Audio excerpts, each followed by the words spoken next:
Hoy vamos a empezar a ver el modelo a quien debemos imitar. El verdadero modelo, que es Jesucristo, el esclavo de Dios.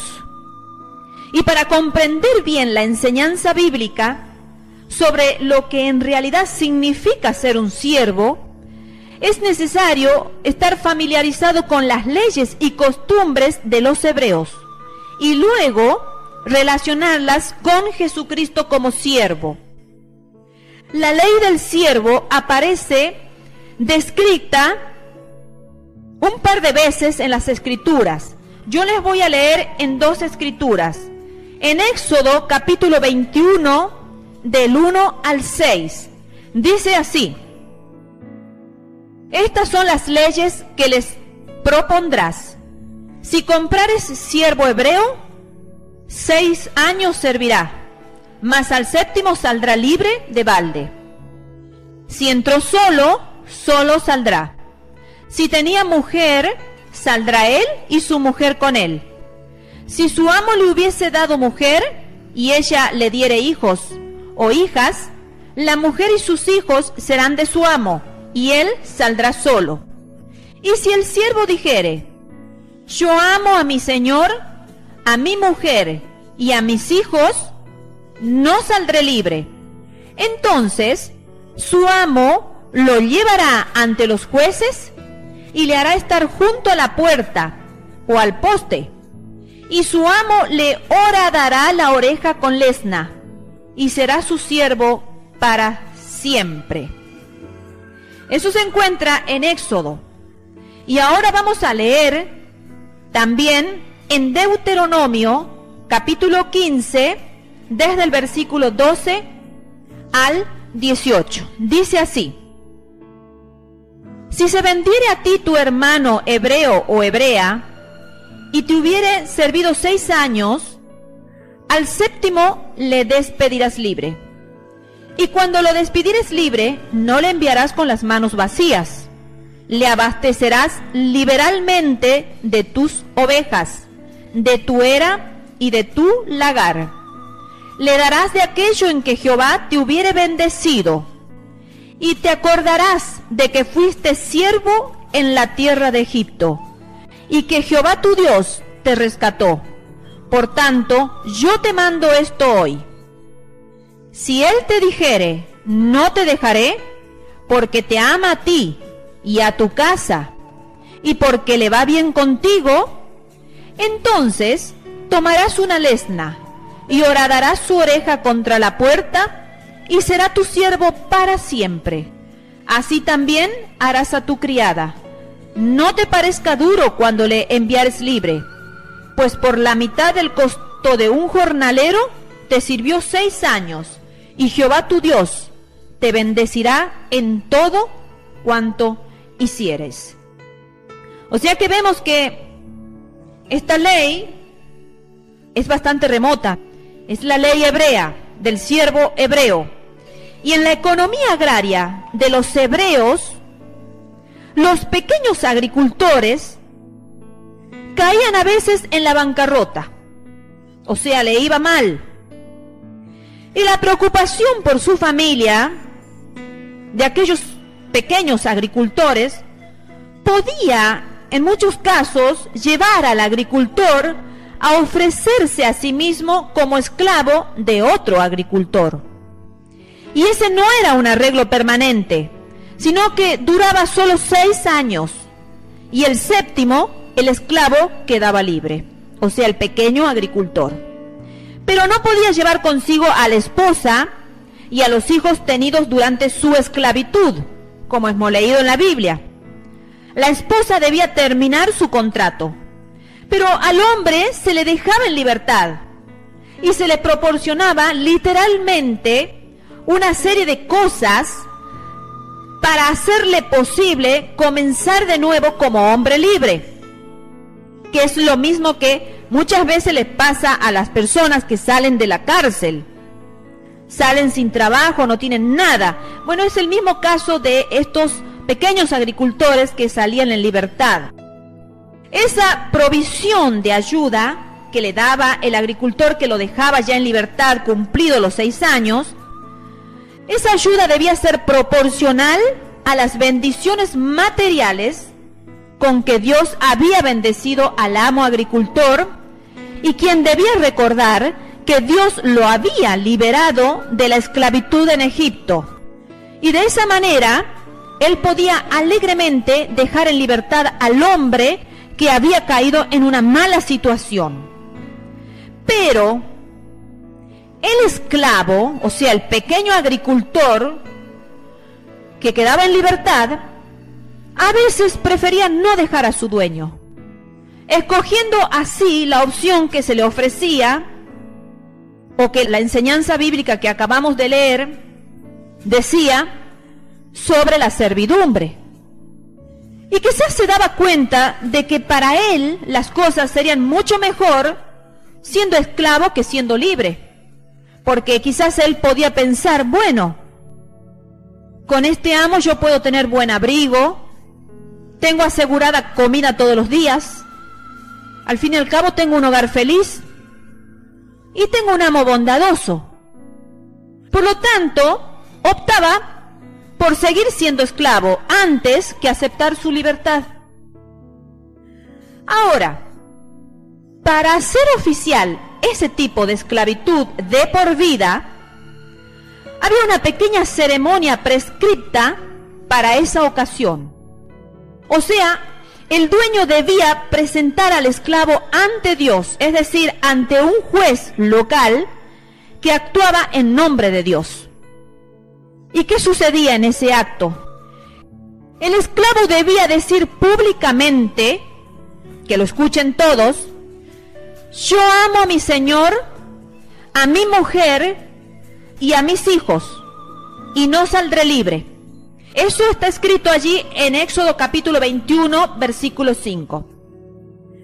Luego lo llevaban ante una puerta de madera y le horadaban la oreja con una lesna, dejando así una cicatriz permanente como marca de su esclavitud vitalicia, o sea, de su esclavitud de por vida. Ahora, una vez que la oreja se le había horadado, ya no podía dar vuelta atrás, porque era la señal de esclavitud de por vida en forma pública ante todas las personas que habían presenciado esa ceremonia. Él ya no podía dar vuelta atrás y el esclavo debía estar al servicio de su amo durante toda su vida. Ahora, hay 4 cosas que caracterizaban su servicio de ahora en adelante. En primer lugar, se basaba en el amor, por cuanto el esclavo comprendía que su amo lo amaba y respondía a ese amor, ya que él expresaba: yo amo a mi señor. Por eso es que él decidió ser siervo por toda una vida. En segundo lugar, debía ser un servicio voluntario. O sea, de primera instancia, esta persona decidía voluntariamente servirlo de por vida a su amo. Y a pesar de que tenía la oportunidad de ser libre, prefería más bien la esclavitud. En tercer lugar, era perpetuo. No habría ya más oportunidad futura de liberarse. Y en cuarto lugar, era total. Se comprometía a hacer la voluntad de su dueño en todo sentido. Ahora, volvamos a la Biblia y el Salmo 40, que es un salmo maravilloso, relaciona al esclavo hebreo con el Señor Jesucristo. Y ese salmo es uno de los salmos mesiánicos, que son los salmos que contienen referencias al Mesías, que están directamente citadas también en el Nuevo Testamento. Vamos a recordar un poquitito al rey David, que es el que ha escrito este maravilloso salmo mesiánico. David estaba describiendo en este salmo una de sus experiencias de rechazo, probablemente con su hijo Absalón, quien se había rebelado contra él, tristemente adueñándose del corazón del pueblo, porque Absalón hizo una campaña muy bien organizada y programada para poner al pueblo en contra de su propio padre. Absalón había iniciado esa franca rebelión durante una fiesta religiosa. Qué triste que se use una fiesta religiosa para sus propios anhelos ambiciosos y egoístas, como albergó en el corazón este rey contra su propio padre.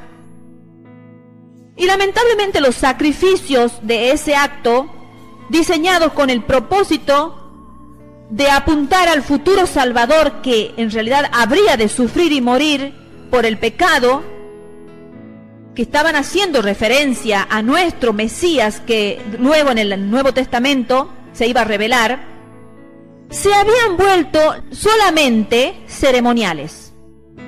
Y Absalón había abusado de ello aún más. Al ser rechazado el rey David por su propio hijo Absalón, clamó al Señor en una oración de rescate que es la de este Salmo 40. Y al recordar que había sido salvado de dificultades anteriores, confió nuevamente en Dios para su liberación. Y qué lindo el corazón del rey David, de no olvidarse que su Dios lo había salvado en muchas ocasiones anteriores.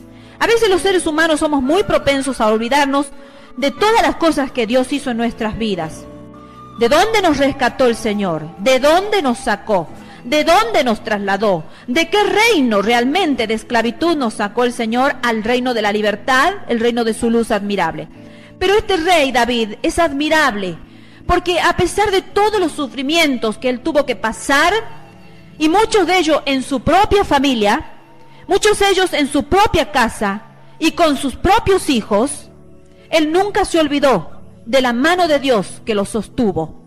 Es hermoso este Salmo 40, dice: pacientemente esperé a Jehová, y se inclinó a mí, y oyó mi clamor. Y nosotros muchas veces no tenemos paciencia, hermanos. Y eso es lo que nos lleva muchas veces a cometer cosas que van en contra de nuestra propia vida. Por eso arruinamos nuestras vidas, porque a veces no soportamos ver la maldad de personas que se han ensañado contra nosotros y que día tras día están hostigando, están tirando flechas, son usados por Satanás.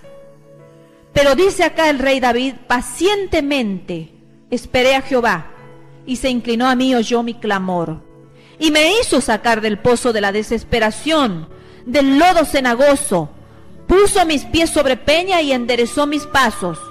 Puso luego en mi boca cántico nuevo, alabanza a nuestro Dios. Porque el rey David sabía cantar a Dios. Es un excelente músico. Él aprendió a danzar en la presencia del Señor. Y danzar en la presencia del Señor en el Espíritu, no cualquiera, no porque nos pongamos a mover es porque estamos danzando. Danzar en el Espíritu es por una vivencia profunda, donde el Espíritu de uno se hace uno con el Espíritu de Dios. ¿Y cómo será la relación que tenía este rey con Dios? Que su espíritu se hizo uno con Dios. Y por eso él dice: puso luego un cántico nuevo en mi boca y alabanza a nuestro Dios. Los primeros 5 versículos, vamos a seguir leyéndolo porque lo he leído hasta el 3. El versículo 4 dice: bienaventurado el hombre que puso en Jehová su confianza, y no mira a los soberbios, ni a los que se desvían tras la mentira. Has aumentado, oh Jehová Dios mío, tus maravillas y tus pensamientos para con nosotros. No es posible contarlos ante ti. Si yo anunciare y hablare de ellos, no pueden ser enumerados, porque eran tantas las maravillas de Dios que el rey David decía: no los puedo enumerar, son tantos, se han multiplicado. Este rey era agradecido, el rey David tuvo un corazón siempre agradecido. Pasó tantas adversidades y él siempre confió en el Señor. Dice: bienaventurado el hombre que puso en Jehová su confianza y no mira a los soberbios. Porque él sabía que poner la confianza en el Señor era una bienaventuranza. Bienaventurado significa ser feliz. Entonces, si tú estás poniendo tu mirada y tu confianza en Jehová, a pesar de que los soberbios están haciendo daño a tu vida, eres un bienaventurado. Tienes que sentirte feliz, porque el Señor a su tiempo te va a dar su recompensa. Estos 5 primeros versículos constituyen un canto de alabanza por las pasadas respuestas a sus oraciones, a las oraciones de David, que eran clamores, eran súplicas. Dios había sacado a David del pozo de la desesperación y le había dado un cántico de acción de gracias. Y es en la siguiente sección, ya desde el versículo 6 al 10, donde se encuentra la referencia a la ley del esclavo hebreo. Y aquí David declara su devoción a Dios como siervo obediente. Lo vamos a leer, dice así: sacrificio y ofrenda no te agrada. Has abierto mis oídos, holocausto y expiación no has demandado. Entonces dije, he aquí vengo, y en el rollo del libro está escrito de mí, está haciendo referencia a Jesús. El hacer tu voluntad, Dios mío, me ha agradado, y tu ley está en medio de mi corazón. He anunciado justicia en grande congregación. He aquí, no refrené mis labios, Jehová, tú lo sabes. No encubrí tu justicia dentro de mi corazón. He publicado tu fidelidad y tu salvación. No oculté tu misericordia y tu verdad en grande asamblea. Desde esta sección, del versículo 6 al 10, es donde se está haciendo referencia a la ley del esclavo hebreo. Aquí David declara su devoción a Dios como siervo obediente, hemos dicho, y señala que lo más interesante para Dios, en realidad, no es el aspecto ceremonial de los sacrificios, como dice el versículo 6, que dice, sacrificios y ofrenda no te agrada. Los sacrificios legales de animales que se hacían en esa época eran simplemente prefigura, hermanos, del verdadero sacrificio por el pecado que habría de ofrecer el siervo redentor al darse a sí mismo en la cruz. Ahí ya se estaba profetizando lo que nuestro Señor iba a hacer, que Él iba a ser el cordero expiatorio que iba a ser puesto en sacrificio por nuestras vidas. El siervo perfecto mismo habla en la frase siguiente, que dice así: has abierto mis oídos. La frase resulta extraña cuando la leemos, hasta que nosotros podemos recordar la ley del esclavo hebreo que hemos leído en Éxodo capítulo 21 recién.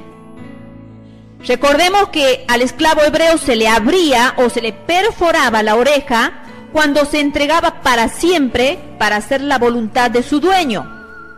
Y aquí en el Salmo 40, el perfecto Salvador dice que su oreja fue abierta, su oído fue abierto, cuando se dio a sí mismo como verdadero sacrificio por el pecado. Ahora, para que podamos entender esto, Jehová lo había convertido en un esclavo cuando dice, has abierto mis oídos. El sacrificio fue eficaz porque Jehová lo había originado. En el versículo siguiente, el siervo declara lo siguiente: entonces dije, he aquí, vengo. En el rollo del libro está escrito de mí. Y sigue diciendo, el hacer tu voluntad, Dios mío, me ha agradado. Y tu ley está en medio de mi corazón. En el versículo 7 y 8 del Salmo 40. Fíjense en que el siervo hebreo tenía que hacer la voluntad de su amo. Y aquí, en este salmo, el siervo perfecto, que es Jesucristo, a quien está haciendo referencia, expresa que encuentra gozo y delicia en hacer la voluntad de Dios. Su servicio es absolutamente voluntario porque la frase dice, he aquí vengo. Él mismo se ofrecía para hacer la voluntad de Dios. Él mismo se ofrecía como esclavo para hacer la voluntad de su Padre. Hay aquí más que un indicio de la encarnación. ¡Qué hermosura! Porque dice en San Juan capítulo 6, versículo 38, porque he descendido del cielo, no para hacer mi voluntad, sino la voluntad del que me envió.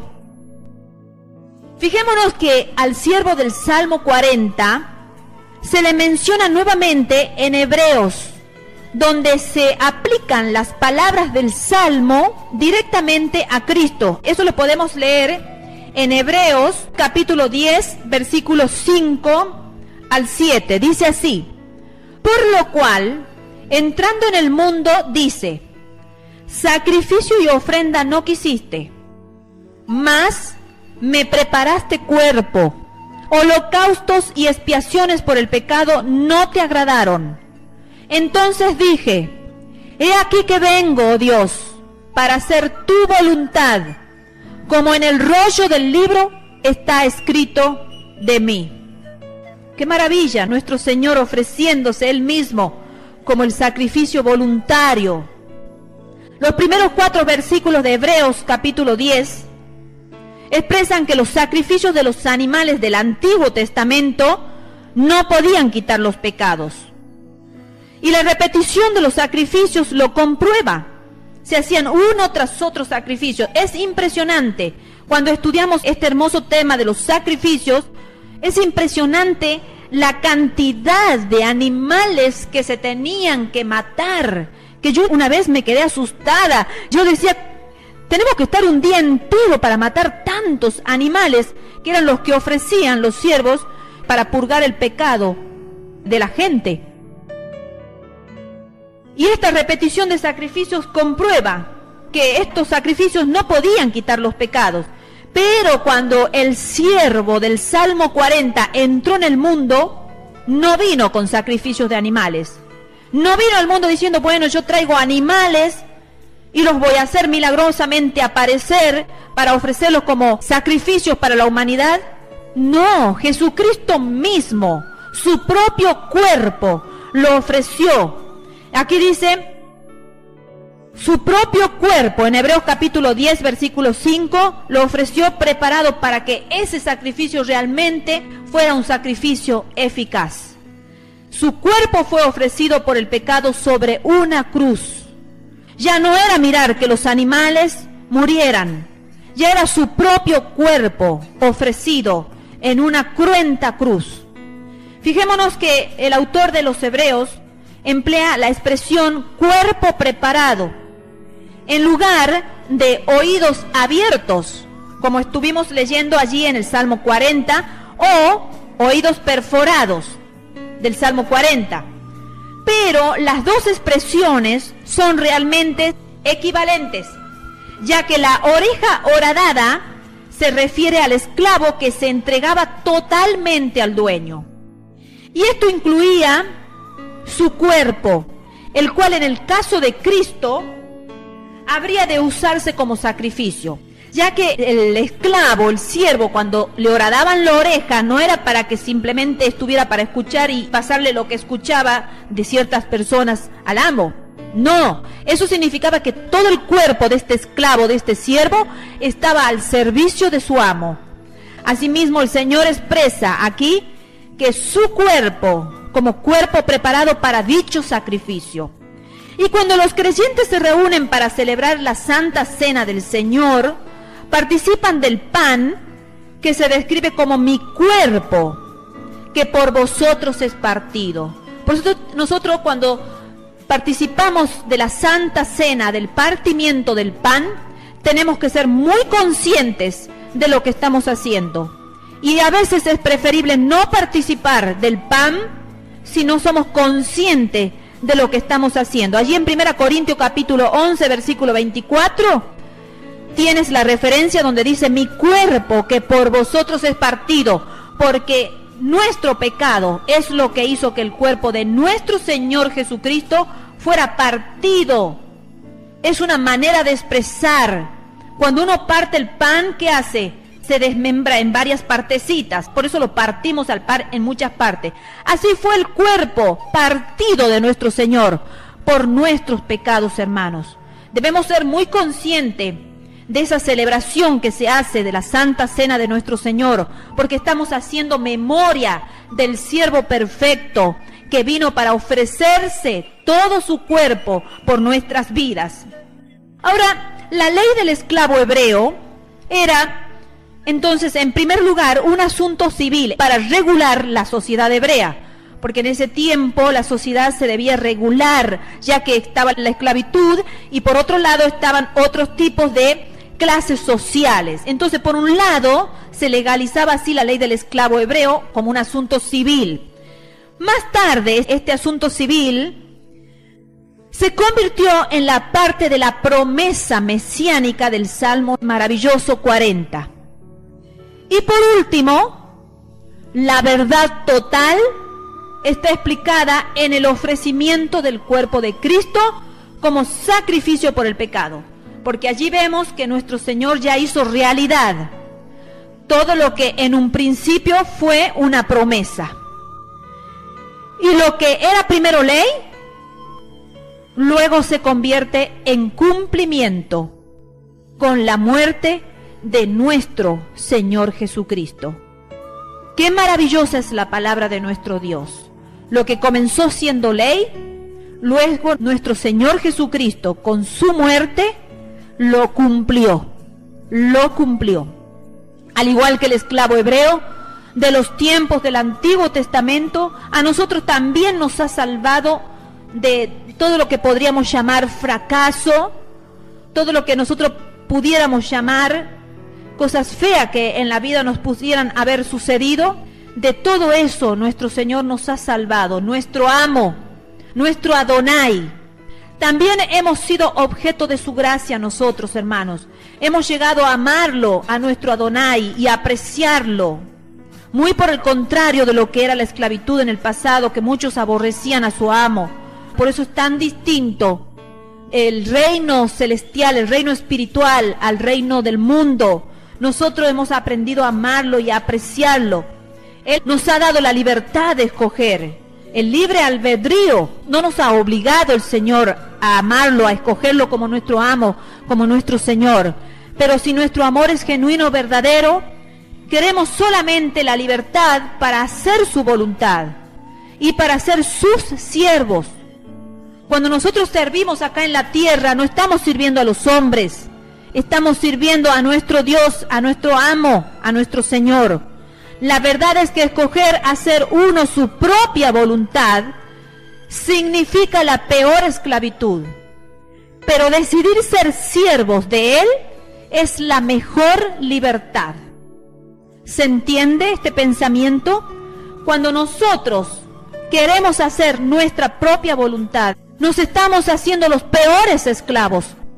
Pero cuando nosotros decidimos hacer la voluntad de Dios, como está escrita en la Biblia, andamos en la mejor libertad. Por eso el Señor dice que conoceréis la verdad y la verdad os hará libre.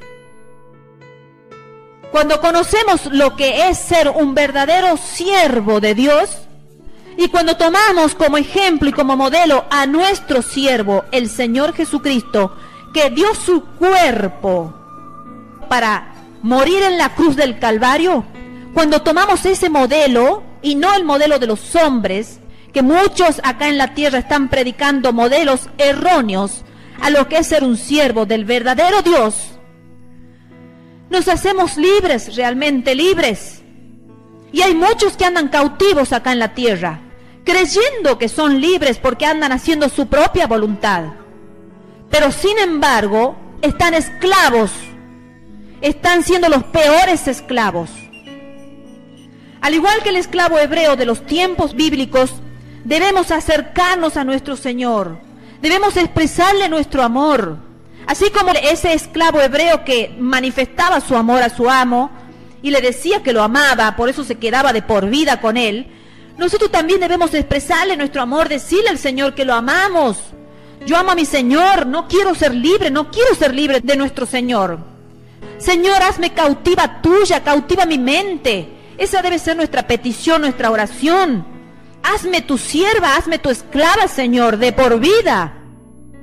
Tenemos que decirle, Señor, yo te quiero servir para siempre. No poner nosotros los límites y decir, bueno, como algunos, yo voy a servirlo a mi Señor un determinado tiempo, hasta determinados años, y ya después no, porque ya voy a ser muy grande, las fuerzas se me van a ir.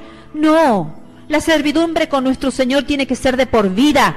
El Señor es el que va a poner límite a nuestro servicio. El Señor es el que va a decir: hasta acá basta, siervo amado mío, te llevo conmigo a mi hogar a descansar. El Señor es el que va a decir: ya ha terminado tu obra acá en la tierra, ven a descansar al cielo, porque en el cielo es cuando vamos a descansar realmente. Acá en la tierra tenemos que ser siervos alegres y servirlo el tiempo indeterminado, de por vida a nuestro Señor. La oreja habla de nuestra capacidad para escuchar su voz y por tanto para obedecerle.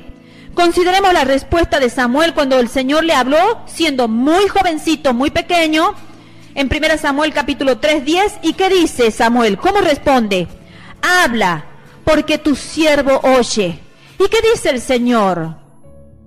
Mis ovejas oyen mi voz y me siguen.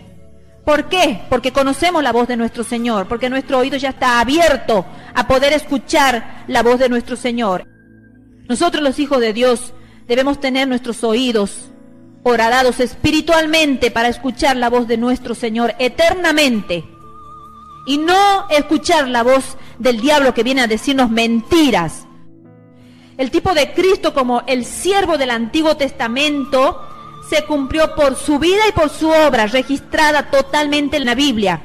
Y uno de los pasajes más maravillosos de toda la Biblia sobre ese aspecto es el de Filipenses, capítulo 2, versículo 3 al 8, que dice así: nada hagáis por contienda o por vanagloria, ante bien con humildad, estimando cada uno a los demás como superiores a él mismo, no mirando cada uno por lo suyo propio, sino cada cual también por lo de los otros. Haya pues en vosotros este sentir que hubo también en Cristo Jesús, el cual, siendo en forma de Dios, no estimó el ser igual a Dios como cosa a que aferrarse, sino que se despojó a sí mismo, tomando forma de siervo, hecho semejante a los hombres, y estando en la condición de hombre, se humilló a sí mismo, haciéndose obediente hasta la muerte y muerte de cruz. Qué gloriosa exposición de la humillación de sí mismo de nuestro Salvador. En esta escritura que hemos leído se expresan algunas de las más profundas verdades acerca de su deidad y de su humanidad también. La intención del apóstol Pablo al expresar esas verdades no fue tanto teológica como más bien práctica. Él estaba allí exhortando a los creyentes filipenses a renunciar ¿a qué, hermanos? A renunciar a eso que está arraigado en nuestro corazón, en el corazón de todos, el egoísmo. Para renunciar al egoísmo, allí le estaba hablando a los filipenses, para que renuncien al egoísmo y para ver a los demás como superiores a sí mismos, no como inferiores, porque muchas veces nosotros nos acostumbramos a ver a nuestros hermanos como inferiores a nosotros mismos. Y eso es lo que el Señor no quiere, al contrario, con la lectura que se ha hecho, para ver a los demás como a nosotros mismos, hermanos. Es que muchas veces nosotros nos ponemos en pedestales que Dios no necesariamente nos ha puesto. Toda persona tiene dignidad como persona y debe ser considerada importante, no importa su condición. Pablo insta allí a los creyentes, a los filipenses, a concentrarse en los intereses de los demás y no solo en sus propias ventajas personales. Y es aquí donde la mayoría de nosotros fallamos, porque todos somos demasiados egoístas. Y para hacerse también comprender, Pablo nos exhorta a tener la misma actitud de Cristo, quien no reclamó sus propios derechos cuando dice como cosa a que aferrarse. Fíjense en Filipenses, el versículo 6 dice: el cual, siendo en forma de Dios, no estimó el ser igual a Dios como cosa a que aferrarse. Él no se aferró a que era hijo de Dios. No, sino que por el contrario dice que se despojó de toda esa gloria que él tenía para tomar la forma de siervo, hecho semejante ¿a quiénes? A nosotros, semejante a los hombres. No reclamó sus propios derechos, sino que por el contrario se concentró en las necesidades de los demás, dejando de lado su nombre, su trono, su dignidad, su gloria y su corona. Se propuso rescatarnos de nuestra pecaminosidad y de nuestra condenación. Y al considerar nuestra desesperada condición, Cristo mostró la más alta actitud de servicio. Nosotros también tenemos que considerar cuidadosamente las palabras de las Escrituras que acabamos de leer de Filipenses. Cada uno debe velar no solo por sus propios intereses, sino también por los intereses de los demás.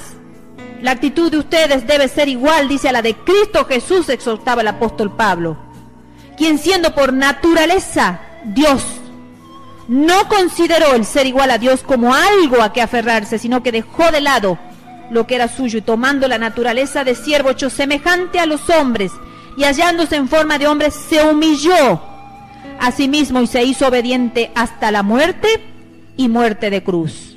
Fíjense en que el énfasis aquí está en que debemos tener esa misma actitud, la misma que tuvo Cristo, y que eso debe tener como resultado que nos demos a nuestro prójimo, a los demás como Jesucristo lo hizo. La tentación siempre va a estar en aceptar la ofrenda expiatoria de Jesucristo por nuestros pecados, aceptamos, pero al mismo tiempo rechazamos esa ofrenda expiatoria como modelo de vida. Qué lamentable es que muchos digan y lloren y hagan los vía crucis cuando aceptan la ofrenda expiatoria de Jesucristo. Pero ¿quiénes son los que dicen, yo voy a tomar como modelo de vida?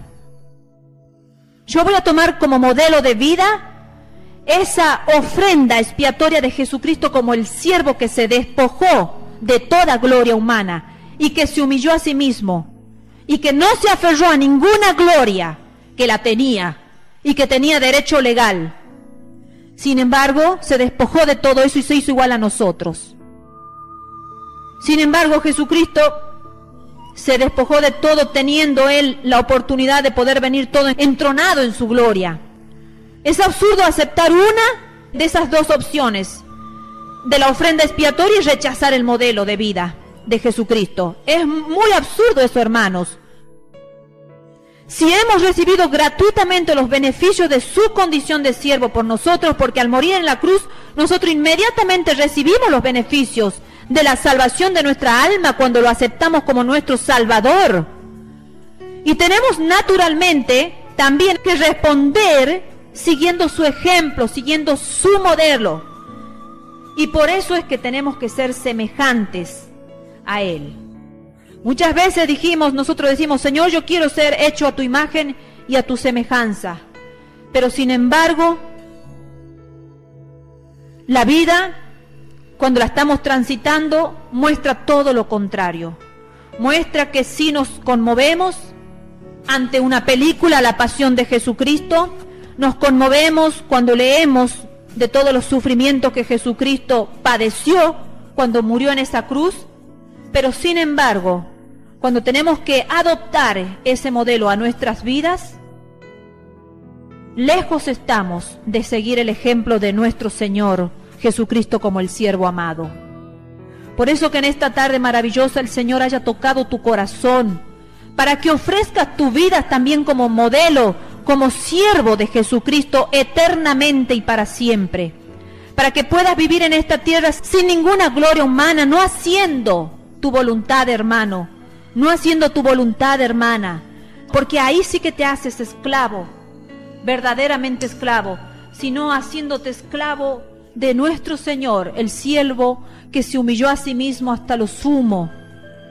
Que en esta tarde el Señor pueda haber tocado tu corazón y puedas entrar en ese tiempo de humillación, hermanos, que es bueno empezar a sentir humillación en nuestro interior, porque el orgullo, la soberbia y la altivez de espíritu no se va con un espíritu de vanagloria. Solamente cuando nos ponemos ante los pies de Jesucristo y somos agradecidos por la obra expiatoria de nuestro Señor Jesucristo que hizo, si nos ponemos a pensar de dónde nuestro siervo amado nos sacó y de dónde nos está librando, del infierno, es que podemos empezar a humillarnos y podemos empezar a tomar la actitud del siervo amado que se humilló a sí mismo. Que este arte de servir pueda empezar a florecer en las iglesias. Y primero que empiece a florecer en el corazón de cada uno, para que podamos contagiar a los demás hermanos que andan con espíritu de vanagloria, que andan con espíritu de altivez, para que nosotros nos pongamos en la brecha y empecemos a actuar como el siervo amado, como nuestro modelo, como nuestro mayor ejemplo, el de nuestro Señor y Salvador Jesucristo. Vamos a orar para encomendar este precioso momento.